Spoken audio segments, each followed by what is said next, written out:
you doing? You enjoying all the other acts so far? Yeah. Good. I'm just impressed. We've got this far in the evening. We haven't had a single mention so far of either Donald Trump or Brexit. Don't worry. That's the only one. Also, we've not had many people doing this, have we? Sort of walking around. It's sort of very static. Don't know. Do you like the comedians that walk from side to side? Sort of make a bit of a thing of it. Usually have a glass of water or something. Yeah. So, anyways, who's been travelling? Who likes travelling? Yeah. Anybody been to India? Yeah. Yes. One person. Okay. So relatable comedy. By the way, I should just mention, thank you to Shirley. I did go to private school, but I'm not a knob. I have been travelling to India though, and one thing they don't tell you about before you get there, there's loads of monkeys. There's monkeys everywhere, and there can't be many hotels like the one I stayed in where you get monkeys on the front lawn. You get to literally sit outside your room, be entertained looking at a troop of monkeys. Sometimes they can be a bit of a hazard. Like one time I was walking back to my room and a whole load of them sort of flew above my head through the trees. Very, very bizarre. So I was in my hotel in the bathroom one time. I was sharing a room with my mate, and he started shouting and screaming, going, "Oi, get out, get out!" So I said, "What's going on?" And he said, "Oh, monkey's just been in the room and stolen your biscuits." And sure enough, I came out of the bathroom, we looked outside, and there's a monkey up in the tree munching my biscuits. Got quite a nice photo of it. They're always hungry monkeys. We went for a walk, and one of the Indian guys in our group, he was carrying a load of food for us. And he literally ended up fighting a monkey. It was quite bizarre. It jumped up and grabbed his shirt, tried to get the food out of his backpack. So you don't really want to get into a fight with a monkey. And bizarrely, they seem to be scared of frisbees as well. That's something that I discovered. Don't ever wave a frisbee near them or wave your arms around, because that seems to freak them out. So yeah, not only comedy, but life advice. There you go. Don't wave a frisbee near a monkey. Useful advice.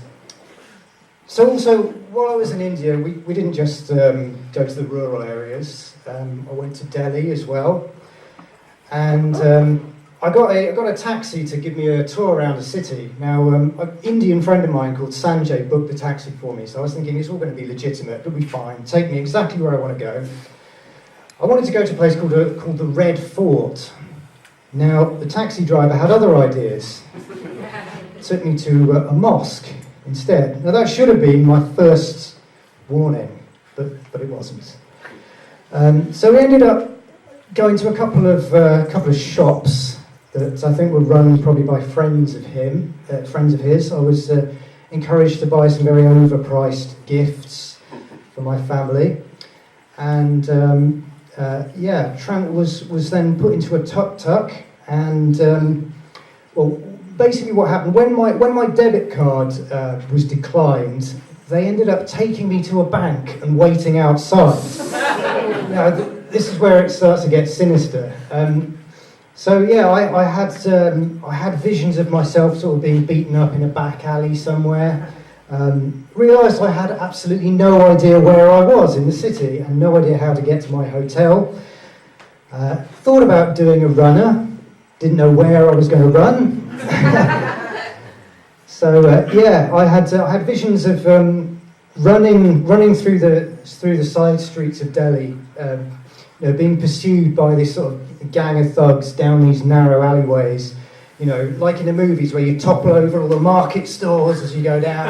There's like fruit and veg going everywhere, and no doubt there'd be bloody monkeys picking up the fruit and veg behind me as well. So anyway, That's India. I'm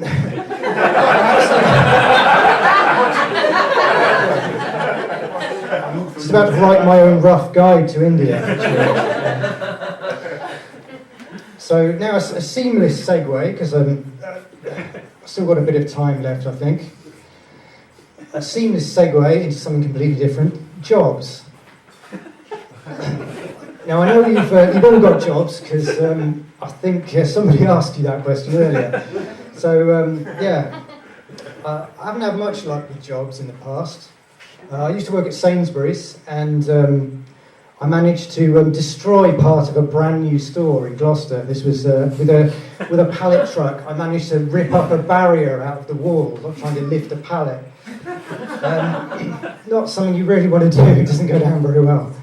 And likewise, with a pallet truck, managed to destroy a massive display of Pringles tubes and all over the floor. So yeah, no. Again, life advice: if you ever find yourself working in a supermarket with a pallet truck, stay away from walls and barriers and tubes of Pringles, things like that. Yeah, I had a job working in London for the Transport Authority, and didn't get on well with my boss. Didn't get on well at all.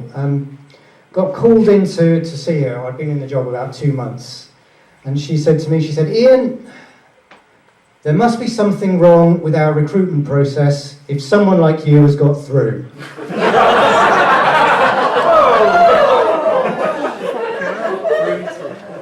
So, as you can imagine, it was kind of downhill from that. The relationship didn't get any better. Yeah, I used to work in the radio as well for a while. I worked in Radio Gloucestershire, and I was lucky enough to have worked on the BBC Jazz Awards a few years ago in London, and they get these celebrity guests to come and present the awards, people who are fans of jazz music. So I found myself having to sort of chaperone former Chancellor of the Exchequer, Kenneth Clarke, believe it or not, and yeah, so there was a few problems with him. I managed to take him down the wrong staircase. I led him down a sort of fire escape. Didn't work out very well.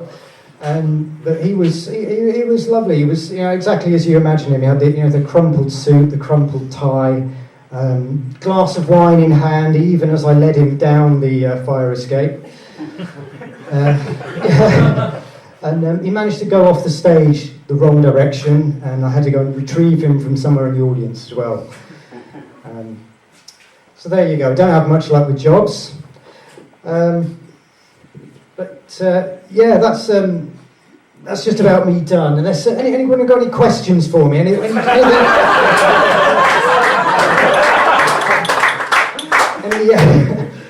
you want me to do jokes about? No? Oh, yes. Do you have a good job now? No. No, surprisingly, I'm unemployed. No, not very much luck with jobs. As I say, it's all been downhill from there since the Transport for London. Yes. Did you escape the people in India? How did that? Did I what? Sorry. Did you escape the people in India? What did you? Oh, did I escape? Oh yeah, good point. Yeah, that's no. I'm actually on day release. I'm being held in captivity in a prison cell in New Delhi somewhere. What happened? I think they eventually took me back to the hotel, and I sort of pleaded with them. I just gave them whatever cash I had on me, because I wasn't able to get out any more cash. So thank you to Lloyds Bank for declining my card. So that's unless there's any more questions. Yes. To Hawaii on your travels? I was looking at your shirt there. No, I'm just getting my comedy on. I'm sort of.